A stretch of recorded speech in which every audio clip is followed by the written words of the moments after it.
Hello, my name is Kristen Fortune, and I'd like to introduce my audience.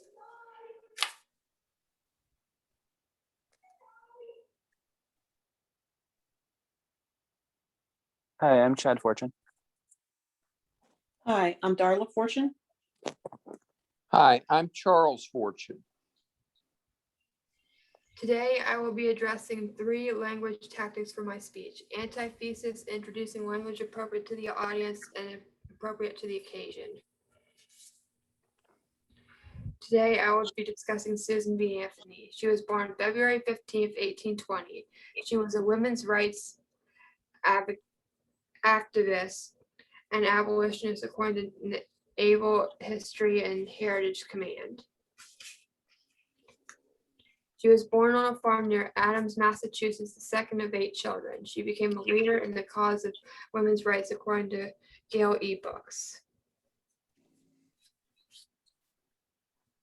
Susan B. Anthony is the most popular suffragist of her time according to National Park Service.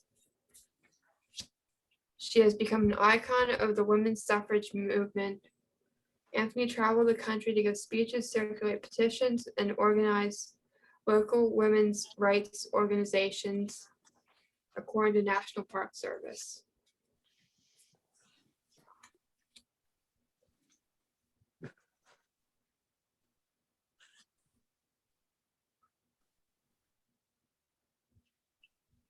In the 1856 National Women's Rights Convention, Anthony served on the business committee and spoke on the necessity of the dissemination of printed matter on women's rights according to National Park Service.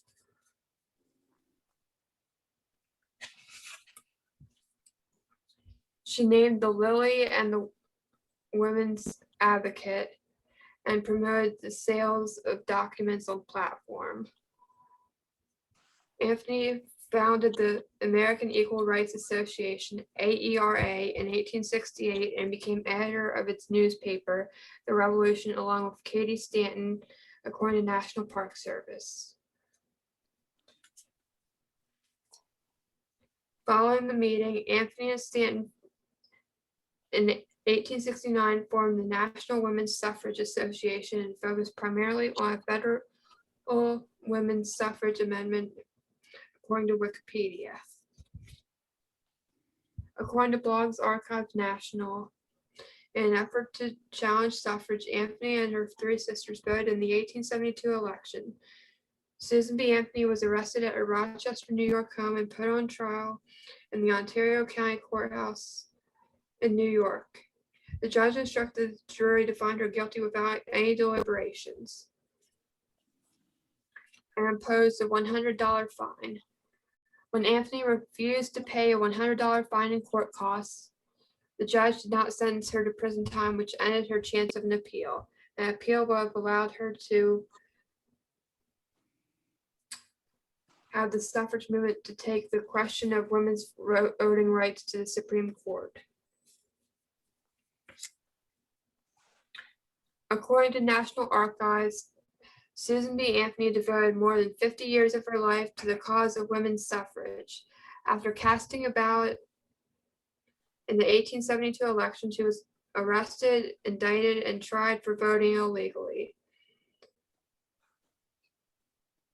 At her 2-day trial in June 1873, the greatest judicial outrage history has recorded, she was convicted and sentenced to pay a $100 fine and court costs.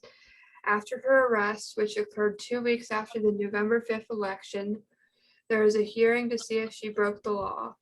The 3 men who registered her as a voter on November 1st, 1872, and accepted her ballot at the polls on election day were interviewed at her hearing.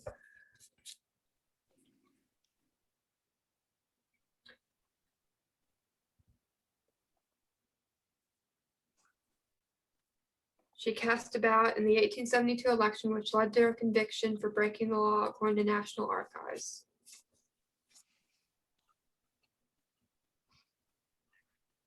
Anthony founded the National Suffrage Association in 1869, along with Elizabeth Cady Stanton, according to Gale eBooks.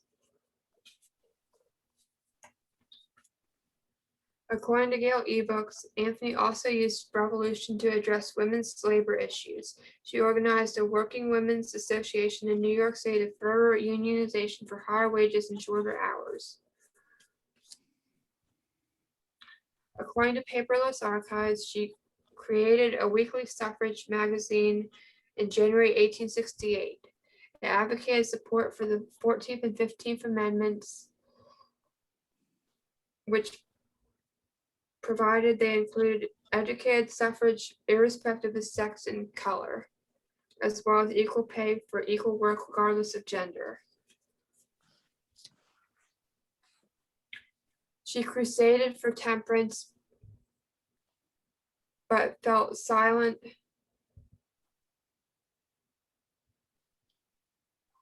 as women in male-dominated organizations, according to Gale eBooks. She was exposed to reform causes like anti-slavery, temperance, and women's rights, according to Gale eBooks. By 1856, Anthony had become an agent for the American Anti-Slavery Society, arranging meetings, making speeches, putting up posters, and distributing leaflets, according to the National Park Service.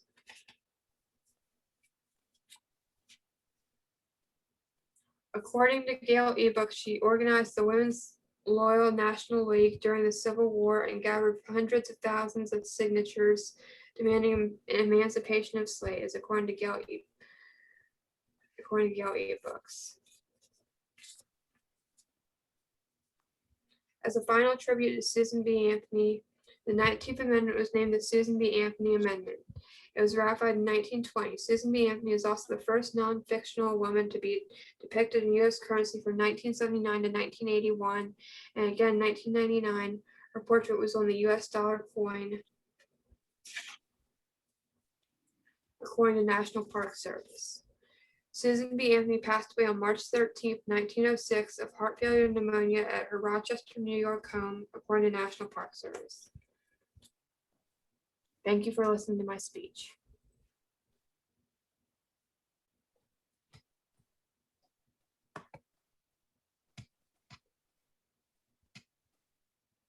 Are you happy?